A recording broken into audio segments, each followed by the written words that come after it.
నమస్కారం, ఇది సంగతికి స్వాగతం. అరసెకండ్లోనే సినిమా డౌన్లోడ్, మొబైల్లోనే అల్ట్రా హెచ్డి టీవీ అనుభూతి, సరికొత్త పుంతలు తొక్కే క్లౌడ్ కంప్యూటింగ్ వ్యవస్థ. ఇవే కాదు, అంతర్జాలం లేకుండానే ఆన్లైన్ బ్యాంకింగ్. దేశంలో ఎక్కడికైనా ఏ నెట్వర్క్ అయినా సిమ్ కార్డ్ మార్చుకునే అవకాశం, లక్షల గ్రామాలకు ఇంటర్నెట్. ఇలా 4G పేరుతో దూసుకొస్తున్న కొత్త సాంకేతిక పరిజ్ఞానం ఒకవైపు, సరికొత్త ప్రభుత్వం తెస్తున్న సంస్కరణలు మరోవైపు భారత్లో మరో టెలికాం విప్లవం సృష్టించేందుకు బారులు తీరాయి. అసలు ఏంటి 4G? అంతర్జాలం లేకుండానే ఆన్లైన్ బ్యాంకింగ్ ఎలా సాధ్యం? ఇలాంటి ప్రశ్నల సమాధానమే ఇవాల్టి ఇది సంగతి.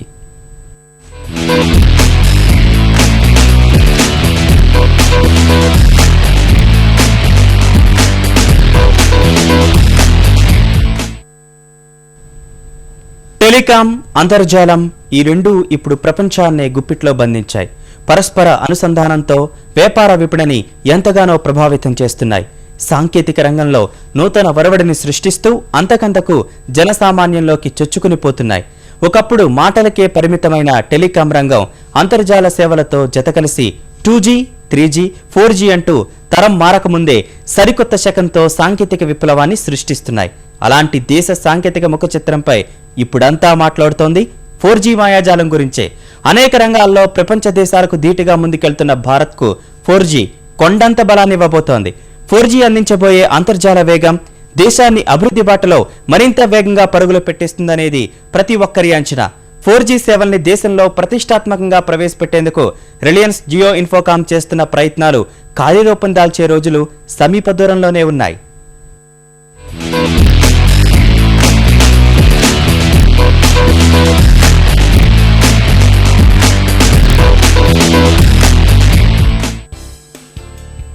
రెండు దశాబ్దాలుగా సమాచార సాంకేతిక రంగం టెలికాం సేవల్ని విస్తరించిన తీరు అద్భుతం. పల్లెకు, పట్టణానికి, నగరానికి మధ్య ఉన్న దూరాన్ని ఎంతగానో తగ్గించింది. కొన్ని దశాబ్దాల క్రితం టెలికాం సేవలు కూడా అందని ద్రాక్షగా ఊరించిన రోజుల నుంచి 90 కోట్ల సెల్ ఫోన్లను వినియోగించే స్థాయికి దేశం చేరుకుంది.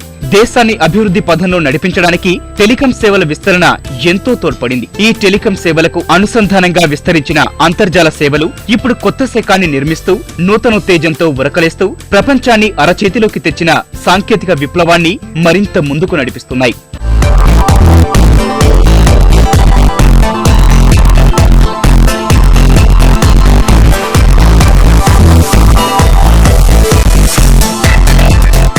ఒక్కసారి ప్రపంచ స్థితిగతుల్ని గమనిస్తే ఏ దేశమైనా అభివృద్ధి బాట పయనించాలంటే ఆ దేశం ఖచ్చితంగా సాంకేతికంగా బలంగా ఉండాల్సిన పరిస్థితి నెలకొంది. కారణం, ఒకప్పుడు గ్రామానికో, పట్టణానికో, రాష్ట్రానికో లేదా దేశానికో పరిమితమైన వ్యాపార సంబంధాలు ఇప్పుడు ప్రపంచమంతా విస్తరించాయి. మన చుట్టూ జరుగుతున్న అనేక పరిణామాలను ప్రత్యక్షంగానో పరోక్షంగానో ప్రపంచ స్థితిగతులు ప్రభావితం చేస్తున్నాయి. అందుకే ప్రతి పనిలో వేగం, మరింత వేగం తప్పనిసరైంది. ఆ వేగం నడకలోనో పరుగులోనూ కాదు, సమాచారాన్ని పంచుకోవడంలో, చేరవేయడంలో. బ్యాంకింగ్ అయినా, షాపింగ్ అయినా లేదా షేర్ మార్కెట్ అయినా ఇప్పుడు ప్రతి రంగాన్ని తనలో ఇనుమడింప చేసుకుంది అంతర్జాలం. మరింత పరిజ్ఞానంతో సరికొత్త శకానికి ద్వారాలు తెరిచి ప్రపంచాన్ని కళ్ల ముందు నిలుపుతోంది.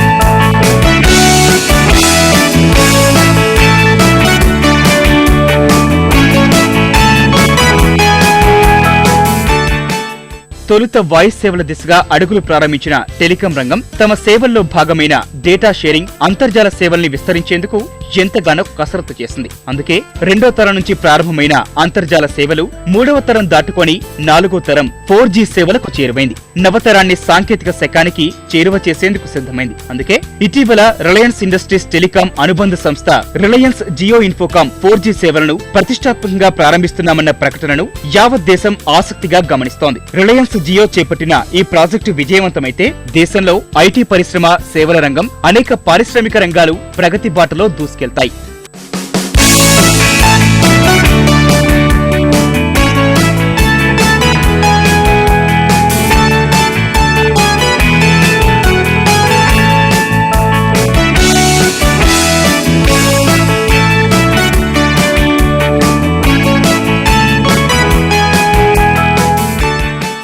అగ్రికల్చర్లో కూడా ఇప్పుడు చాలామంది రైతులకి వాళ్ళ పంటల్లో ఏ డిసీజెస్ ఉన్నాయి అవన్నీ ఒక వీడియో కాన్ఫరెన్స్ ద్వారా ఒక సెల్ ఫోన్ తీసుకెళ్ళి రైతు అక్కడ ఎలాంటి సిచ్యుయేషన్ ఉంది, ఎలాంటి బ్యాక్టీరియా ఉంది, అప్పటికప్పుడు ఆ మొక్కలను చూపించి ఎక్స్పర్ట్స్తో అప్పటికప్పుడు ఒపీనియన్ తీసుకొని ఎలాంటి మందులు వేయాలా వాళ్ళకు కూడా రైతులకు కూడా చాలా ఉపయోగపడుతుంది. ఈ remote learning, remote employment, employees కూడా ఒక బిల్డింగ్ పోయి పనిచేయాల్సిన పని లేదు. వాళ్ళ ఇంట్లో కూర్చొని వాళ్ళకి త్రూ వీడియో కాన్ఫరెన్స్ ద్వారా వాళ్ళకి మీటింగ్స్కు పార్టిసిపేట్ చేసి వాళ్ళు అట్లా కూడా డబ్బులు అరేంజ్ చేసుకోవడానికి కూడా అవకాశాలు చాలా ఎక్కువగా ఉన్నాయి. అసలు ఇంతకీ 4G అంటే ఏంటి? గతంలో వచ్చిన 2G, 3Gకి దీనికి మధ్య ఉన్న తేడా ఏంటి? 4G సేవలు దేశ అభివృద్ధిలో ఏ విధంగా కీలకంగా మారనున్నాయి? ప్రపంచవ్యాప్తంగా 4G ఏ మేరకు సత్తా చాటుతోంది? దేశంలో విప్లవాత్మక మార్పులకు 4G ఏ విధంగా సహకరించనుంది? ఐటీ, బ్యాంకింగ్, సేవల రంగాలను 4G ఏ విధంగా ప్రభావితం చేయనుంది? ఈ ప్రశ్నలకు 4G సృష్టించబోయే మాయాజాలం ఎన్నో ఆశ్చర్యకరమైన సమాధానాలతో సిద్ధంగా ఉంది.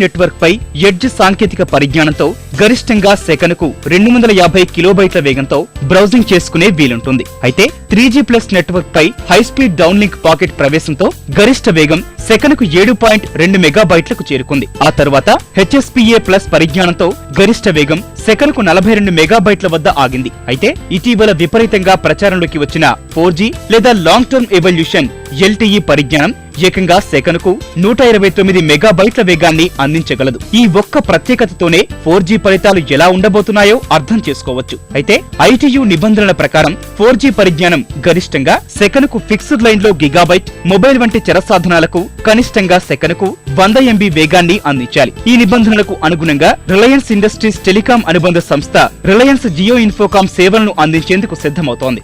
దక్షిణ కొరియా, స్కాండినేవియా దేశాలు 4G సేవలను వినియోగించుకోవడంలో ఎంతో ముందున్నాయి. 2006లోనే ఆయా దేశాల్లో 4G సేవలు ప్రారంభమయ్యాయి. మన దేశంలో ఈ దిశగా భారతీ ఎయిర్టెల్ కొద్ది అడుగులు వేసినా అవి విఫలమయ్యాయి. 4G సేవలను కోల్కతాలో ప్రారంభించినట్లు ఆ కంపెనీ ప్రకటించుకున్నా సదరు కంపెనీ అందించిన సేవలు అంతర్జాతీయ టెలికాం సమాఖ్య ITU నిర్దేశాలకు అనుగుణంగా లేనందున భారత్లో 4G ప్రవేశాన్ని ధృవీకరించలేని పరిస్థితి నెలకొంది. 4G సేవలు అందించడంలో ముందుండాలని దేశంలో అనేక కంపెనీలు తహతహలాడినా ఆ దిశగా బలమైన అడుగులు వేస్తోంది మాత్రం రిలయన్స్ జియో అనే చెప్పుకోవాలి. అందుకే ఫిబ్రవరిలో జరిగిన స్పెక్ట్రమ్ వేలంలో వాయిస్, డాటా రెండు సేవలు అందించేందుకు వీలున్న 1800 మెగాహెర్ట్జ్ స్పెక్ట్రమ్ లైసెన్సులను రిలయన్స్ సుమారు 12,000 కోట్లు వెచ్చించి కొనుగోలు చేసింది. వాస్తవానికి అప్పటికే 4G సేవలను అందించేందుకు రిలయన్స్ వద్ద 2300 మెగాహెర్ట్జ్ స్పెక్ట్రమ్ ఉన్న మెరుగైన సేవల్ని అందించేందుకు రిలయన్స్ జియో గణనీయమైన వాటా దక్కించుకుంది. The year 2015 will see the phased launch of Reliance Jio across India. The fruits of the tremendous value created by this 70,000 crore initiative would start to flow.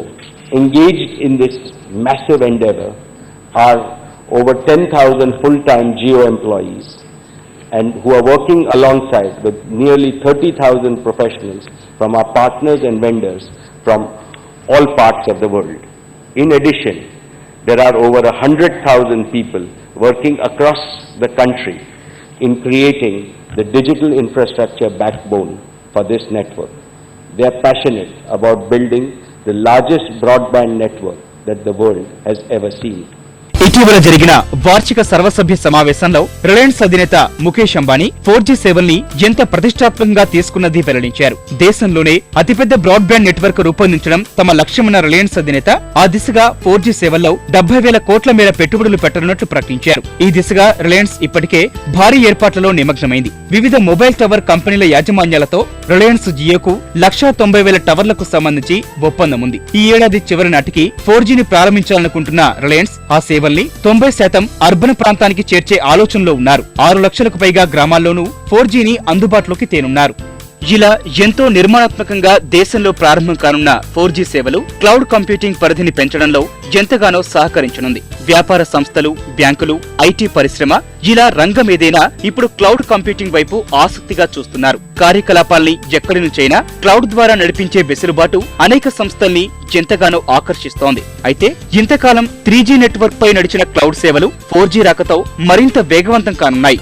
అందుకే software కంపెనీలు కూడా 4G సేవల కోసం ఎదురు చూస్తున్నాయి. 4G అందుబాటులోకి వస్తే ఎక్కడి నుంచైనా విధులు నిర్వహించే వీలున్నందున ఇంటి నుంచే పనిచేసేందుకు అనువుగా ఏర్పాట్లు చేయాలనే ఆలోచనలో అనేక సాఫ్ట్వేర్ కంపెనీలు ఉన్నాయి. 4Gతో టెలికాన్ఫరెన్స్ ఎలాంటి ఇబ్బందులు లేకుండా సాగే అవకాశం ఉంటుంది. అందుకే ఇప్పుడు అంతా క్లౌడ్ కంప్యూటింగ్ వ్యాప్తికి ఊతమివ్వనున్న 4G పై దృష్టి సారించారు. ఇదివరకు ఒక కంపెనీ వాళ్ళు ఒక ఈఆర్పి నడపాలంటే వాళ్ళ ఓన్ కంపెనీలోని పెడితే కానీ పనిచేయదు. ఇప్పుడు ఏది సర్వర్ వచ్చేసాయి. 10 ఫ్యాక్టరీలు ఉంటే 10 సర్వర్లు పెట్టాల్సిందే. 10 ఇంటూ 2 కానీ 3 కానీ 30 మంది 40 మంది ఇంజనీర్లు పెట్టాల్సిందే. ఇప్పుడు ఒక్క సర్వరు ఒక డేటా సెంటర్లో పెట్టి 4G కనెక్షన్ ద్వారా ఎక్కడున్న మారుమూల ప్రదేశాల్లో ఉన్నా కూడా ఆ factory they can run the show. అది ఒక చిన్న ఉపయోగం. అలాంటివి చాలా ఉన్నాయి. ఇంకా లాజిస్టిక్ వ్యవస్థలో తీసుకుంటే ఇప్పుడున్న వాటికన్నా మరీ much more richer logistics managements possible అవుతాయి. Different organisations will benefit apart from a end consumer alone. 4G రాకతో ప్రభుత్వ రంగాలతో పాటు ప్రైవేటు వ్యాపార రంగాలు సహా బ్యాంకింగ్ లోనూ సేవలు వేగవంతం కానున్నాయి. ఇంతకాలం ఆన్లైన్ బ్యాంకు లావాదేవీల్లోని ఇబ్బందులన్నీ దూరం కానున్నాయి. ఆన్లైన్ షాపింగ్ కూడా ఈ సేవలు ఎంతగానో సహకరించనున్నాయి. అనేక ఆన్లైన్ షాపింగ్ వెబ్సైట్లలో కోట్ల సంఖ్యలో ఉత్పత్తులను ఉంచుతున్నాయి. అయితే 3Gతో వీటిని చూడడం కొంతమేర ఇబ్బందిగా మారిన పరిణామాలున్నాయి. ఇప్పుడు 4G అందుబాటులోకి వస్తే మాత్రం పరిస్థితిలో గణనీయమైన మార్పులు రానున్నాయి. 4G వేగంగా వినోదాన్ని పంచడానికి సిద్ధం కానుంది. పాకెట్ ఇంటర్నెట్ తో మొబైల్స్, ట్యాబ్స్ లో అంతర్జాల సేవలు అందుబాటులో ఉన్నాయి. అయితే ఒక టవర్ పరిధిలో 3G ద్వారా కేవలం కొన్ని డజన్ల మంది మాత్రమే బ్రౌజ్ చేసుకునే అవకాశం ఉంది. కానీ 4Gతో మాత్రం ఆ సేవలు కొన్ని వందల వరకు అందుబాటులో ఉంటాయి. ఇలా అనేక రంగాలను కొత్త పుంతలు తొక్కించనున్న 4G నెట్వర్క్ ను విజయవంతంగా దేశంలో అందుబాటులో ఉంచాలనే ధ్యేయంతో రిలయన్స్ జియో చేస్తున్న ప్రయత్నాలు త్వరలోనే అందుబాటులోకి రానున్నాయి. సగం మందికి బ్యాంకు ఖాతాలు లేవు. సగం గ్రామాల్లో అసలు బ్యాంకులే లేవు. ఈ పరిస్థితిని అధిగమించడం ఎలా? ఆర్థిక సమ్మిళతను సాధించడం ఎలా? ఇందుకోసం సరికొత్త మార్గాన్ని ఎంచుకుంది కేంద్ర ప్రభుత్వం. టెలికాం రంగం వేదికగా తిరుగులేని ఆర్థిక విప్లవానికి శ్రీకారం చుట్టబోతోంది. బ్యాంకులు స్థాపించకుండానే అంతర్జాలం లేదా స్మార్ట్ ఫోన్లు అవసరం లేకుండానే సాదాసీదా సెల్ ఫోన్ ఉన్న ప్రతి ఒక్కరికి బ్యాంకింగ్ సేవల్ని అందుబాటులోకి తీసుకురాబోతోంది. ఇదే కాదు, టెలికాం రంగంలో మరెన్నో సంస్కరణలు. జాతీయ స్థాయిలో MNP 2017 నాటికి 2.5 లక్షల గ్రామాలకు బ్రాడ్బ్యాండ్ సదుపాయం. అసలు ఇవన్నీ ఎలా సాధ్యం? ఇందుకోసం మోడీ ప్రభుత్వం అనుసరిస్తున్న వ్యూహాలేంటి? ఆన్లైన్ బ్యాంకింగ్ విధానంలో సంస్కరణలు, జాతీయ స్థాయి MNPతో ప్రజలకు చేకూరే లాభాలేంటి?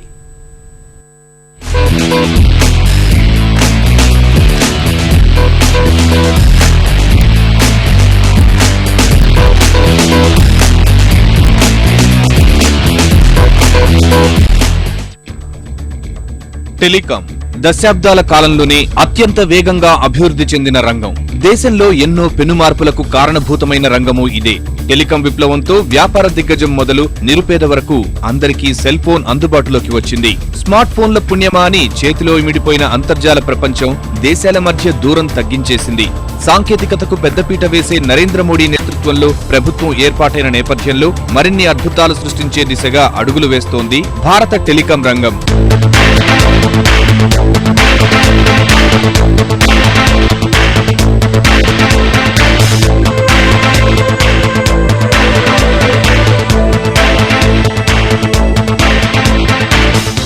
సమ్మిళిత అభివృద్ధి ప్రధాని నరేంద్ర మోడీ పదే పదే చెప్పే మాట ఇది.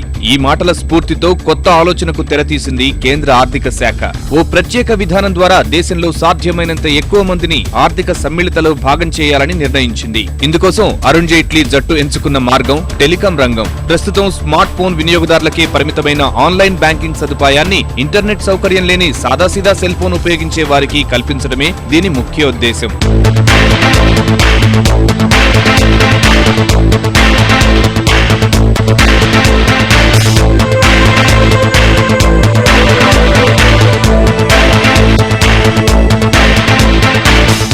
సాధారణ మొబైల్ ఫోన్లలోనూ ఆన్లైన్ బ్యాంకింగ్ సదుపాయం కల్పించే విధానాన్ని కేంద్ర ఆర్థిక మంత్రి అరుణ్ జైట్లీ వచ్చే నెలలో ప్రారంభించే అవకాశం కనిపిస్తోంది. ఇందుకోసం బ్యాంకులన్నింటి తరపున జాతీయ చెల్లింపుల సంఘం ఎన్పీసీఐ టెలికాం సంస్థలతో ఒప్పందం చేసుకుంటోంది. ఇందుకు సంబంధించి సాంకేతిక పరిజ్ఞానం ఇప్పటికే సిద్ధమైపోగా ఈ సేవను అందించినందుకు టెలికాం సంస్థలకు ఎంత వాటా దక్కాలన్న అంశంపై ఇంకా సందిగ్ధత కొనసాగుతోంది.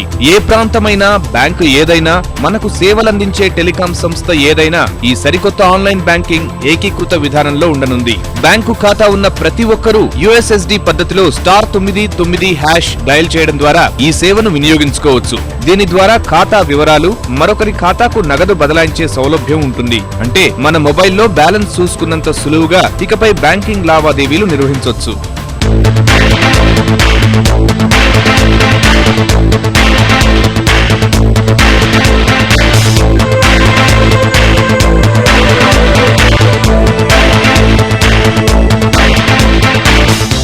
ఎన్పీసీఐ లెక్కల ప్రకారం ప్రస్తుతం దేశంలో 45 కోట్ల బ్యాంకు ఖాతాలు ఉన్నాయి. అయితే కొన్ని వర్గాల ప్రజలకు బ్యాంకులకు వెళ్లే వీలు చిక్కక ఎన్నో ఖాతాలు స్తబ్దుగా ఉంటున్నాయి. ఇప్పుడు ఈ సరికొత్త ఆన్లైన్ బ్యాంకింగ్ విధానం అమల్లోకి వస్తే బ్యాంకింగ్ రంగం మరింత పుంజుకుంటుందన్నది కేంద్రం అంచనా. అదేవిధంగా ప్రస్తుతం దేశంలో 90 కోట్ల సెల్ ఫోన్లు ఉండగా వాటిలో 6,70,00,000 మంది మాత్రమే తమ మొబైల్ నంబర్లను బ్యాంకు ఖాతాలకు అనుసంధానించారు. మిగిలిన వారిని తమ మొబైల్ నంబర్లను బ్యాంకు ఖాతాకు అనుసంధానించుకునేలా చేయగలిగితే ఈ సరికొత్త ఆన్లైన్ విధానం విజయవంతమై తీరుతుందన్నది కేంద్ర ఆర్థిక శాఖ ధీమా. ముఖ్యంగా వారమంతా పనిచేస్తూ బ్యాంకులకు వెళ్లేందుకు ఖాళీ లేని కూలీలు, కార్మికులకు ఈ విధానంతో బ్యాంకింగ్ అందుబాటులోకి వచ్చి తాము అనుకున్న ఆర్థిక సమ్మిళిత లక్ష్యం నెరవేరుతుందని ఆ శాఖ విశ్వసిస్తోంది. మొత్తంగా ఈ విధానం ప్రారంభమైన తొలి ఏడాదిలో ఇలా 5 లక్షల లావాదేవీలు జరుగుతాయని అంచనా. సాదాసీదా మొబైల్స్ కు ఆన్లైన్ బ్యాంకింగ్ అందుబాటులోకి వస్తే బ్యాంకులపై పని భారం, ఆర్థిక భారం గణనీయంగా తగ్గిపోనున్నాయి. ప్రస్తుతం ఒక ఖాతాదారుడు లావాదేవీల కోసం బ్యాంకుకు వెళితే ₹200, ఏటీఎం కి వెళ్తే ₹20 చొప్పున బ్యాంకులకు ఖర్చవుతుంది. ఇకపై బ్యాంకులు ఇంత మొత్తం ఖర్చు చేయాల్సిన అవసరం ఉండదు. ఇలా ఆన్లైన్ బ్యాంకింగ్ ఉపయోగించుకున్నందుకు ఖాతాదారుడిపై పడే భారం చూస్తే అతడి మొబైల్ బ్యాలెన్స్ నుంచి ఒక్కో లావాదేవీకి ₹1.5 మాత్రమే కట్ అవుతుంది. ఈ మొత్తాన్ని 40 పైసలకే పరిమితం చేసేలా టెలికాం సంస్థల్ని ఒప్పించేందుకు కేంద్ర ఆర్థిక శాఖ ప్రయత్నిస్తోంది. బ్యాంకులు, ఏటీఎంలకు వెళ్లేందుకు పడే వ్యయ ప్రయాసలతో పోల్చితే ఈ విధానం ఎంతో మేలని చెప్పడంలో సందేహం లేదు.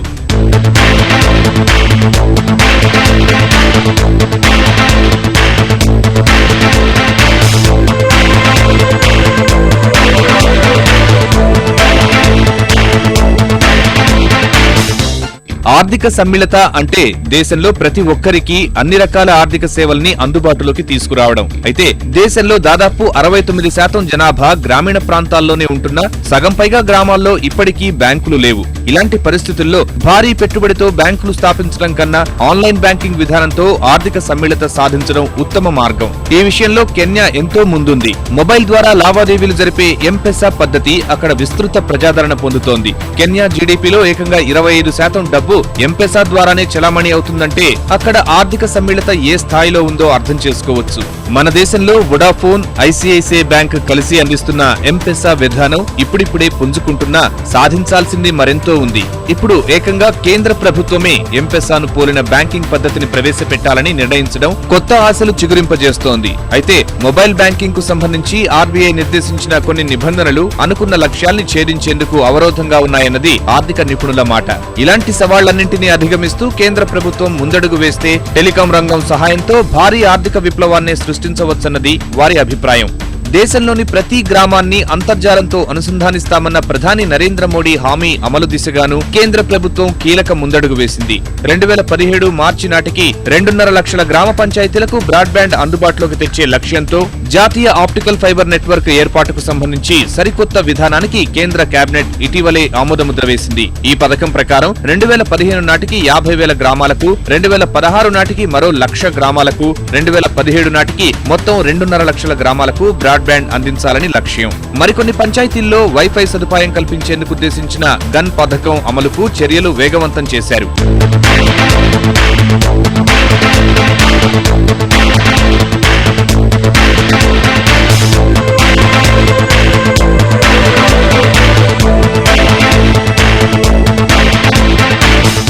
టెలికాం రంగంలో వచ్చిన మరో కీలక సంస్కరణ జాతీయ స్థాయిలో మొబైల్ నంబర్ పోర్టబిలిటీ MNPకి ఆమోదం లభించడం. ప్రస్తుతమున్న విధానంలో ఒకే టెలికాం సర్కిల్ పరిధిలో ఒక నెట్వర్క్ నుంచి మరొక నెట్వర్క్ కు మారేందుకు వినియోగదారులకు అవకాశం ఉంది. ఇప్పుడు దేశంలో ఏ సర్కిల్ కు చెందిన నంబర్నైనా వేరొక నెట్వర్క్ కు మార్చుకునే విధానానికి పచ్చజెండా ఊపింది కేంద్రం. 2012 జాతీయ టెలికాం విధానంలో భాగమైన పూర్తి స్థాయి MNP అమల్లోకి వచ్చేందుకు మరో 6 నెలల సమయం పట్టేలా కనిపిస్తోంది. పూర్తి స్థాయి MNP అమలుకు తగినట్లుగా టెలికాం సంస్థలు సాంకేతిక మార్పులు చేసేందుకు ఈ మేరకు ను ట్రాయ్ గడువు కోరింది. ప్రస్తుతమున్న MNP విధానం 2011 జనవరిలో అమల్లోకి వచ్చింది. అప్పటి నుంచి మే 30 నాటికి 1 కోటి మంది అంటే దాదాపు 11% మంది వినియోగదారులు నెట్వర్క్ మార్చుకున్నారు. ఈ సంఖ్య చూడడానికి బాగానే కనిపిస్తున్నప్పటికీ MNP విషయంలో మిగిలిన దేశాలతో పోల్చితే మనం వెనుకబడి ఉన్నామనే చెప్పాలి. అమెరికా, బ్రిటన్ వంటి దేశాల్లో నెలకు 3 నుంచి 4% మంది పోర్టింగ్ బాట పడుతూ ఉంటే మన దేశంలో ఆ సంఖ్య 1%గానే ఉంది. పూర్తి స్థాయి MNP విధానంతో మున్ముందు ఏమైనా మార్పులు వస్తాయో లేదో వేచి చూడాలి.